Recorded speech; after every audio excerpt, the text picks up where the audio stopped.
in previous class we stopped with vapor pressure in liquid solutions. We stopped with this expression. P total is equal to P1 naught plus P2 naught minus P1 naught into X2. Till this expression we stopped.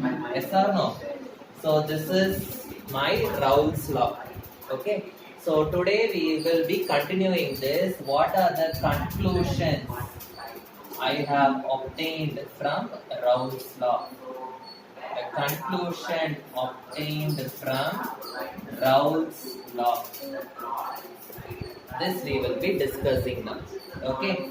So the first one is P total. This is my vapor pressure. Okay. So this vapor pressure, it is related to X2. What is X2? Mole fraction. So mole fraction of the second component. There are two components, first component and second component. But the total vapor pressure is related only to the mole fraction of the second component. First component is not coming. Okay. So that is my first point. Okay. So the first point is total vapor pressure can be related to the mole fraction of any one component. Can be related to the mole fraction of any one component. Okay. Next, this total vapor pressure also is in the numerator. This X2 also is in the numerator. So if both the things are in numerator, it means it is directly proportional. So we can say the total vapor pressure, it is directly proportional to the mole fraction. So the vapor pressure, the total vapor pressure is directly proportional to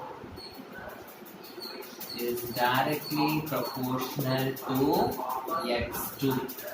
Directly proportional means it varies linearly. Directly proportional means it varies linearly. Varies linearly means if the X2 increases, this vapor pressure also will increase. If the X2 decreases, this vapor pressure also will decrease. Okay, so that is what is called as linearly varying. Okay, so next one. Now we have considered liquid in liquid solution. Yes or no? So liquid in liquid solution means the solute also is my liquid and the solvent also is my liquid. Okay. So the solute also will give one vapor pressure and the solvent also will give one vapor pressure. Suppose if I represent this with the help of a graph like this. Suppose if I represent this with the help of a graph.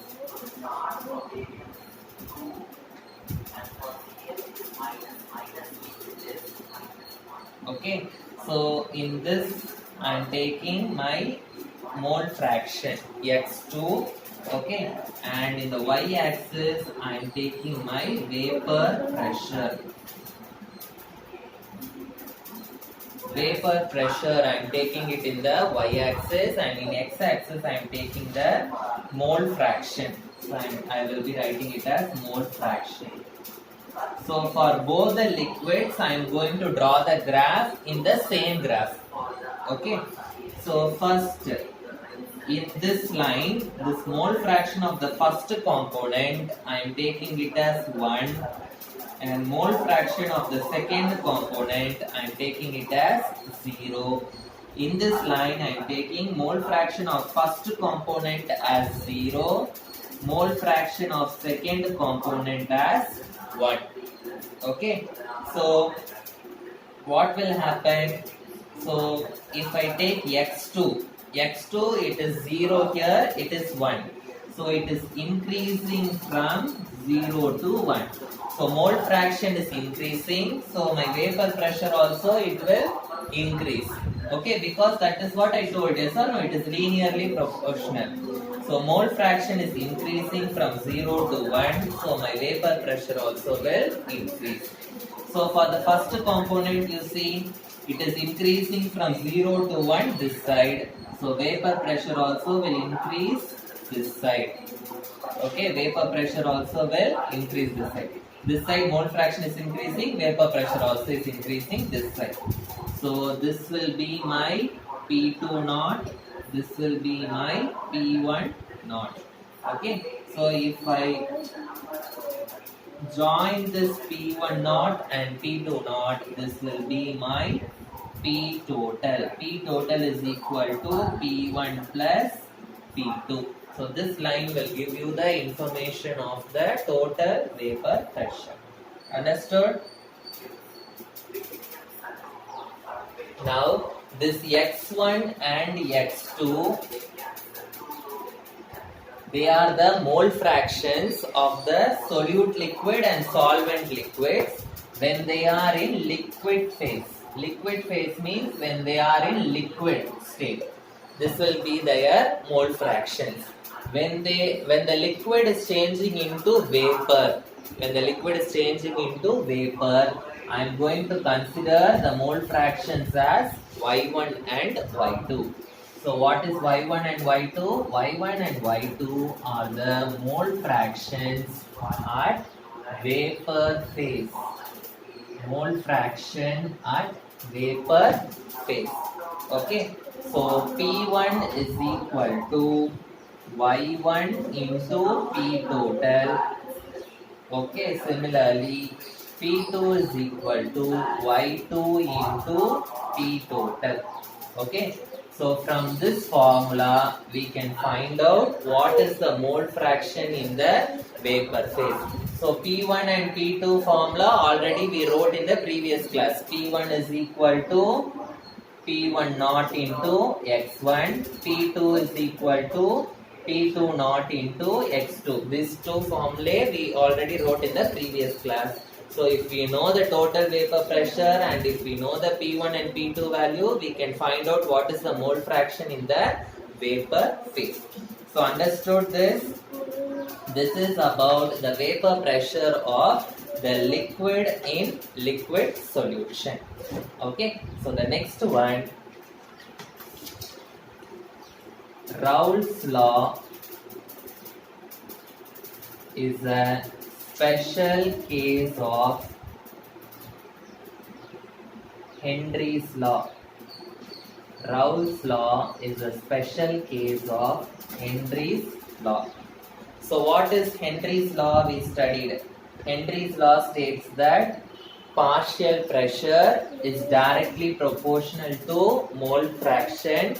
To remove this proportionality sign, we will be adding a constant. This constant is called as Henry's law constant. This and all we studied.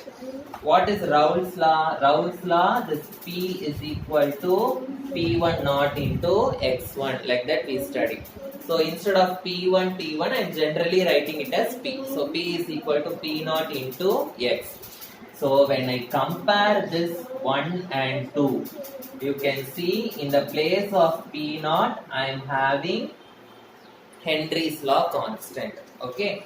So we can say that this Raoult's law is the modified form of Henry's law. Raoult's law is the modified form of Henry's law. Okay. So only the proportionality constant. Only the proportionality constant KH and P naught varies. So we can say Raoult's law is a special case of Henry's law. Understood? So this they may ask in 1 mark question or 3 mark question. You should be able to write. If they ask in 1 mark, you can just write these two and write this one. If they ask in 3 marks, you must write the law also. Henry's law also you should write. Then you should write this. Raoult's law also you should write, then you should write this, then you must write this line, and then you must write it is the special case of Henry's law. Understood? We completed vapor pressure in liquid solutions. So the next one we are going to study is vapor pressure of solid in liquid solutions. Vapor pressure of solid in liquid solutions. So here solid in liquid means solid is dissolved in the liquid. So my solid will be my solute, okay, and my liquid will be my solvent. Solid is my solute and liquid is my solvent. Always the solute I will consider as second component, okay, and solvent I will consider as first component. This and all in previous class itself I told you. So when I heat this, what will happen? Only the liquid will change into vapor and it will give vapor pressure. Will the solid change into vapor? No. So we can say that the solute means what? The solid. It will not change into vapor. So it is considered as non-volatile. Whereas the solvent means the liquid. It will change into vapor, so it is volatile. Okay. Suppose if you have only the pure solvent means if you have only the liquid, that liquid will have more vapor pressure. This pure solvent, that is the only liquid, it has more vapor pressure than solid in liquid solution. It has more vapor pressure than solid in liquid solution. How? Suppose I am taking two containers like this. Okay. In this container I am having only the solvent. Okay. I have closed both the containers. Okay. In this container I am having only the solvent. In this container I am having both solute and the solvent. Okay. So only solvent means fully in the surface what will be there? Only the solvent particles will be there. So when I heat this, all the particles will change into vapor and they will give the vapor pressure. Yes or no? But in solute and solvent, if both are there, in the surface you will have both solute particles and solvent particles. Yes or no? Both solute particles also will be there, solvent particles also will be there. Solute particles will not change into vapor, only the solvent particles will change into vapor and it will give vapor pressure. So here all the particles are giving vapor pressure, here only the solvent particles are giving vapor pressure. So in this case the vapor pressure will be high, in this case the vapor pressure will be less. So that is what we have written here. For the pure solvent, the vapor pressure will be more than the solid in liquid solution. Okay. So how I will write the expression for this? In that case, previous case, both first component, second component, both the component it changed into vapor. Here only my first component will change into vapor. So for that how I will write Raoult's law? So Raoult's law for the first component, how I will write? P1 is equal to P1 naught into X1. Yes or no? But why the P1 means it is the first component. For that I am writing the pressure. The second component will not change into vapor, so we cannot write for P2. Okay, only for P1 we will be writing. So how I will draw the graph for this? So in the x-axis I will take mole fraction. In the y-axis I will be taking vapor pressure. I will be taking vapor pressure. So only for my first component I will write. Okay. So for the first component here it is 0. Here the mole fraction is 1. For the second component can I write? No, because it will not change into vapor at all. So in this graph I will get only one line. So here it will be my P1 naught, and this line only will be my P total also. Okay, because the second component is not giving any pressure. In the previous case, both the components gave pressure, so I got two lines, and when I joined the line, I got the P total. Here only this line I will get, and this line will be my P total. Okay, understood? So the next topic is ideal and non-ideal solutions. Ideal and non-ideal solutions. So first we will study what is ideal solutions. Ideal solution means the solution that obeys Raoult's law are called as ideal solutions. Okay. The solutions that obey Raoult's law. The solutions that obey Raoult's law, they are called as ideal solutions. Okay, so this is a very important question. What are ideal and non-ideal solutions? So what is ideal solution? The solutions that obey Raoult's law are called as ideal solutions. The next point what you should write is, so solution means what? You will be mixing two components. Yes or no? So when you mix the two components, okay, heat will not be released, heat will not be absorbed when it is ideal solution. So you can write no heat is released or absorbed. No heat is released or absorbed. When the no heat is released or absorbed? By mixing the components. While mixing the components, there will not be any heat released or there will not be any heat that is absorbed. Understood? So we can write delta H. Delta H means the change in heat energy during mixing. So like this I should write delta mix X. That means what? The change in heat energy while mixing, it will be equal to 0. That means what? Heat will not increase, heat will not decrease also. There will not be any change. So change in heat is 0. Okay.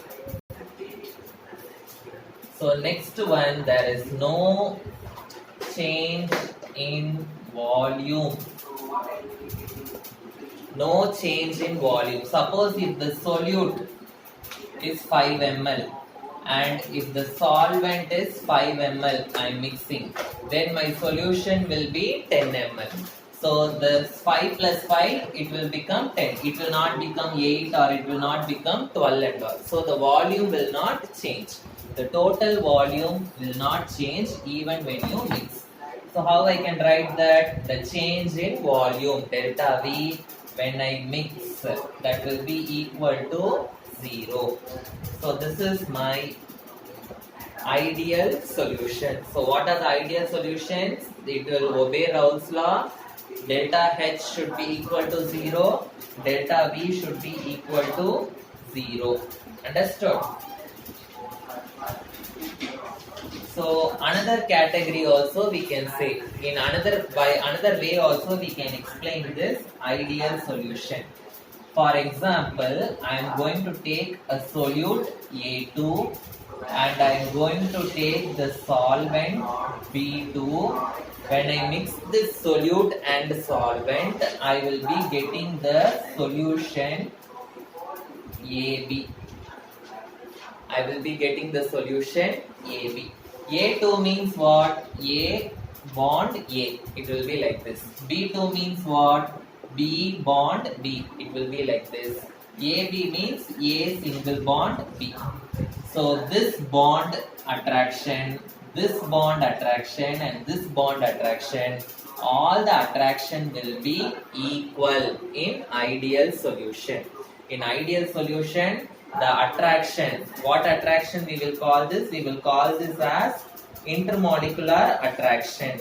So the intermolecular force of attraction will be same for the solute, solvent and solution. Okay, so write up. The intermolecular attractive forces will be equal. That means AABB attractive force. AABB attractive force will be equal to AB attractive force. Will be equal to AB attractive force. Understood? So a perfectly ideal solution is very rare. It is very rare to find out a ideal solution. So we will write some examples. N-hexane and N-heptane. So these two solutions, okay, this will form an ideal solution. Similarly, benzene and toluene, it will form an ideal solution. So understood what is ideal solution? Yes. So the next one is non-ideal solution. Non-ideal solution. So ideal solution means the solution which obeys Raoult's law. It is called ideal solution. Non-ideal solution means it does not obey Raoult's law. It does not obey Raoult's law. Why it will not obeying Raoult's law means what? It is deviating from the Raoult's law. It is deviating from the Raoult's law. So this deviation, it is of two types. So the first one is positive deviation and the next one is negative deviation. Positive deviation and negative deviation. Understood? So what is positive deviation and what is negative deviation? That we are going to study. Okay. Positive deviation and negative deviation. Okay, positive deviation means we will measure one vapor pressure value with Raoult's law. Yes or no? So that measured value and the calculated value. Okay, if the calculated value is higher than the measured value, then the deviation is called as positive deviation. So write down, if the vapor pressure